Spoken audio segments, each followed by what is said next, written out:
काँग्रेसचे नेते आमदार अभिजित वंजारी सर आपल्या सोबत आहे। विधानसभेच्या बाबतीत काँग्रेसची काय रणनीती आहे विदर्भ आणि महाराष्ट्रासाठी? शरद पवार साहेबांनी सांगितलं त्या दिवशी की जवळजवळ 154 विधानसभा क्षेत्रामध्ये या लोकसभेच्या निवडणुकीमध्ये महाविकास आघाडीला या सर्व ठिकाणी मोठ्या प्रमाणामध्ये तिथे लीड आहे आणि याच्यावरून येणाऱ्या विधानसभेचा अंदाज हा सर्वांना आता आलेला आहे।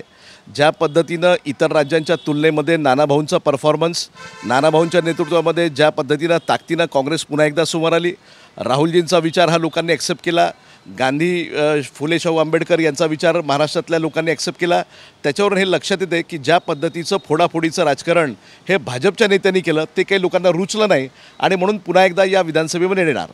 आता परंतु काल जे संजय राऊतांनी सांगितलं की ते 288 जागांची तयारी करणार का, ते जर करणार असेल तर मग आमचा काही प्रश्नच नाही।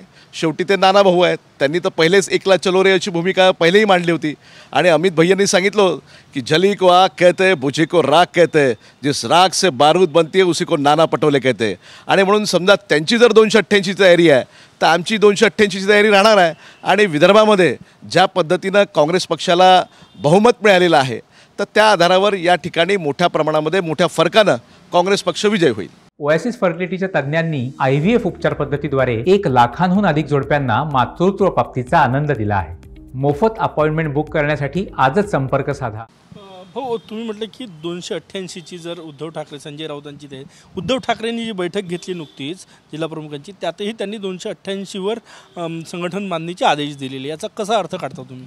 नाही, खरं म्हणजे हा प्रश्न काही आमच्या लेवलचा निश्चितपणानं नाही, परंतु महाविकास आघाडीचे नेते मग ते नानाभाऊ असतील, पवारसाहेब असतील, उद्धवसाहेब असतील हे मिळून ठरवतील। परंतु त्यांची तयारी आहे तर त्याच्यामध्ये सुद्धा काँग्रेस पक्षानं आघाडी घेतली पाहिजे आणि आपण सुद्धा तयारी ठेवली पाहिजे अशी अनेक आमदारांची अशी अनेक कार्यकर्त्यांची मागणीसुद्धा आहे।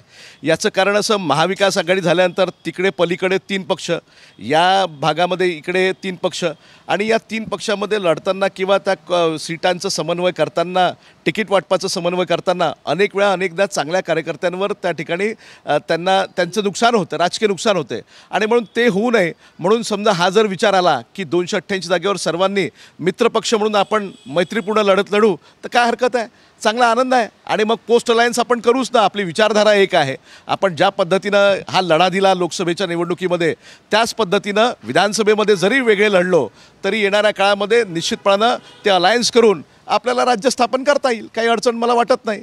आणि म्हणून शरद पवारांचा विचार देखील घेतला पाहिजे। आता शरद पवार साहेब म्हणजे कोण? जयंत पाटलांनी काल सांगितलं रिश्ते में तो हम तुम्हारे बाप लगते हैं, नाम है शरद पवार। आता ते त्यांनी प्रूव्ह करून दाखवलं आणि म्हणून आता हा थॉट एकदा, हा विचार हा एकदा तिन्ही नेत्यांनी बसून करायला पाहिजे आणि त्याच्यानंतर मग दिल्लीमध्ये राहुलजी किंवा आपले जे पक्षश्रेष्ठी आहेत त्यांच्यामध्ये हा विचार येऊन लवकरात लवकर त्याची तयारी सुरू करणं गरजेचं आहे। तयारी सुरू करणं गरजेचं आहे। तुमच्याकडे तुम्ही म्हणताय की ते करत असेल तर आम्ही 288वर तयारी करायला हरकत नाही, तेवढे उमेदवार आहे 288 मतदारसंघात तुमच्याकडे? पण उमेदवार नसल्याचं काही कारणच नाही। काँग्रेस हा राष्ट्रीय पक्ष आहे, आतापर्यंत 15-20 वर्षापर्यंत या पक्षाचे सर्वाधिक संख्या असलेला पक्ष काँग्रेस पक्षच राहायचा। विलासराव देशमुख साहेब असताना 72 काँग्रेसचे आमदार निवडून आले होते, त्या काळापर्यंत साधारणतः काँग्रेस पक्षाचं एक वलय आणि वर्चस्व या राज्यामध्ये होतं आणि म्हणून 288 उमेदवार मिळण्याला काही अडचण आहे असं बिलकुल मला वाटत नाही आणि ते जर झालं तर निश्चितपणे त्याही परिस्थितीमध्ये काँग्रेस पक्ष हा सिंगल लार्जेस्ट पक्ष राहील आणि जर समजा आघाडीमध्ये लढलो तरी आमचा सिंगल लार्जेस्ट पक्ष राहील।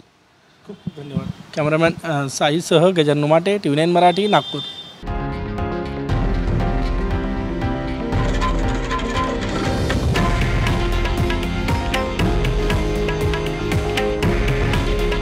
हे आहे देशातील नंबर 1 न्यूज नेटवर्क आणि आपण पाहत आहात TV9 मराठी। काळजी तुमची, हित महाराष्ट्राचं।